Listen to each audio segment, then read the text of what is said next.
तस्मात् त्वमिन्द्रियाण्यादौ नियम्य भरतर्षभ पाप्मानं प्रजहीयेनं ज्ञानविज्ञाननाशनम्। तस्मात् त्वम इंद्रियान यादव नियम्य भरतर्षभ पापमानम प्रजाहेनम ज्ञान विज्ञान नाशनम। भगवान कहते हैं तस्मात्। देखिए हम सब गीता के सीरियस स्टूडेंट्स हैं यहाँ पे, ये कैजुअली तो हम ले नहीं रहे गीता जी को। और गीता जी के जो भी सीरियस स्टूडेंट है, जब भी तस्मात् शब्द आए तो रुक जाइए। यहाँ पे भगवान जी ने शब्द यूज किया तस्मात्। तस्मात् का मतलब है देयरफॉर, कंक्लूजन है। जैसे आप मैथमेटिक्स जब करते हो तो फाइनल में जब आंसर देते हो तो कहते हो therefore x is equal to this much. तो तस्मात् का मतलब है कंक्लूजन दिया है। तो भगवान जी ने क्या कंक्लूजन दिया कि देयरफॉर तस्मात् है भर्षभा, तू सबसे पहले इंद्रियों को रोक।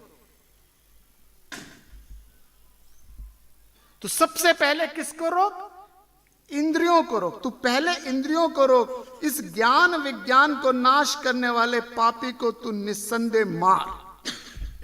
अब जो मैं बात करने जा रहा हूं थोड़ी सी गहरी नहीं, थोड़ी सी स्ट्रेंज लगेगी, थोड़ी सी स्ट्रेंज लगेगी। हमारे यहां इंद्रियां जो हैं वो इंद्र स्वरूप है। इंद्रियानी राजा इंद्र। इंद्र जो है वो इंद्रियों का क्या है? राजा है। इंद्र जो है वो मन है, और मन हमेशा क्या करता है? फिसल जाता है। भगवान जी ने सबसे पहले कहा कि सबसे पहला जो कार्य है वो इंद्रियों को छोड़ दीजिए। और बड़ी बड़ी बातें, ये एब्सोल्यूट एब्स्ट्रैक्ट आइडियाज पे छोड़ दीजिए बातें अब करनी।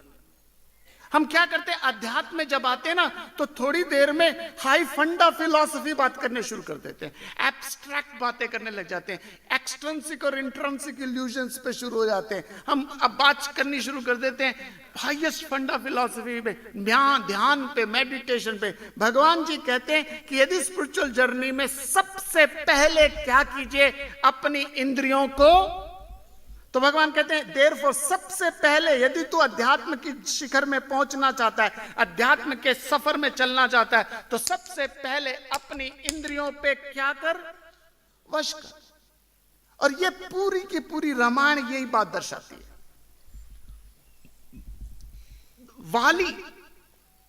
वाली सिंबलाइज द वाली लस्ट का मतलब है लस्ट। रामायण में कथा आती है कि वाली सुग्रीव का भाई था और सुग्रीव और वाली की लड़ाई हुई, और वाली को मारने के लिए भगवान राम ने 7 पेड़ों के पीछे जाके छुप के तीर चलाया और मारा। और वाली जो संस्कृत शब्द है उसका मतलब है लस्ट। और वाली को वरदान था उसके सामने जो भी आएगा उसकी आधी शक्ति चली जाएगी। तो अगर आपकी किसी भी इंद्री पे वीकनेस है, अगर आपका किसी भी विषय पे वीकनेस है, आप अपने आप को फन्ने खा मत बनिए कि मैं तो सामने बैठ के कंट्रोल कर सकता हूं। अगर आप में किसी भी इंद्री के प्रति वीकनेस है, अपने आप को 7 पेड़ों के पीछे छुप के, 7 पेड़ों का मतलब है मन और अहंकार, और 5 इंद्रियां मन और अहंकार।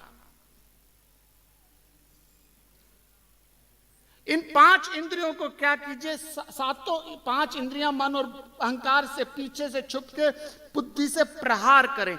और जब आपने वाली को, लस्ट को कंट्रोल किया, लेकिन उसके सामने जाके आप सोचोगे कि मैं इंद्रियों को वश में कर लूं, तो मुश्किल है।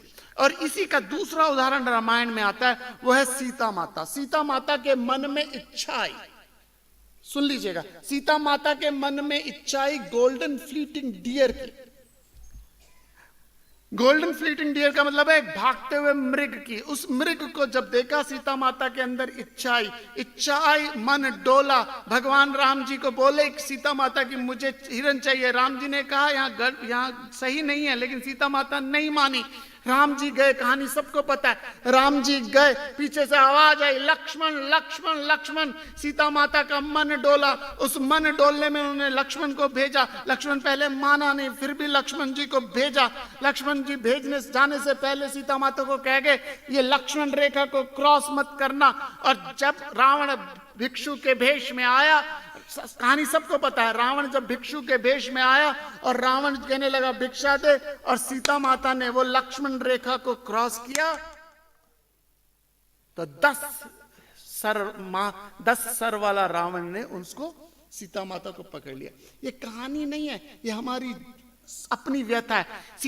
सीता माता सिंबलाइज जीव, और जैसे ही राम प्रभु दूर गए, आदमी तब भी संयम की लक्ष्मण रेखा को क्रॉस ना करे।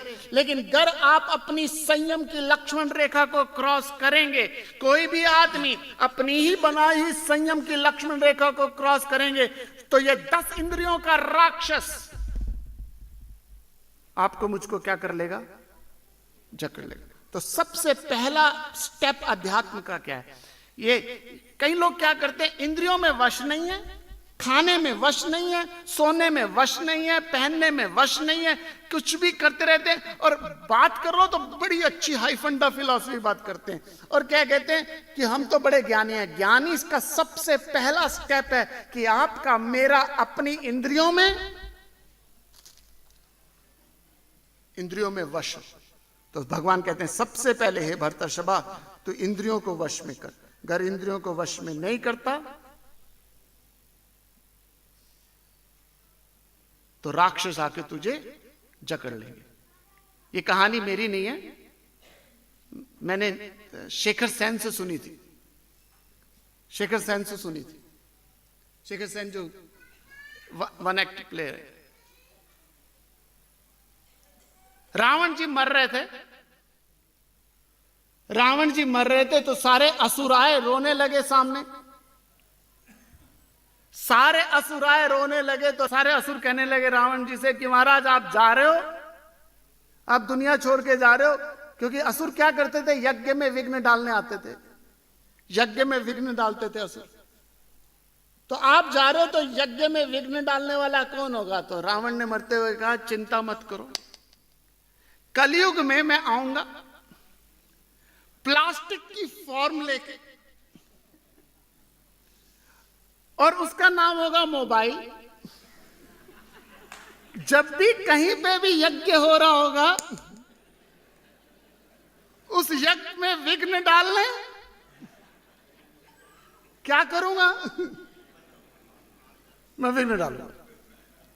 बार बार मुझे बीच में लेक्चर में रोक के कहते हैं मोबाइल रोको, फिर बच जाता है, नजर मैटर। तो पहले क्या करो, इंद्रियों को वश में करो। अब प्राइम मिनिस्टर नहीं हो जिसकी सत्ता गड़बड़ा रही है फोन ना आने से।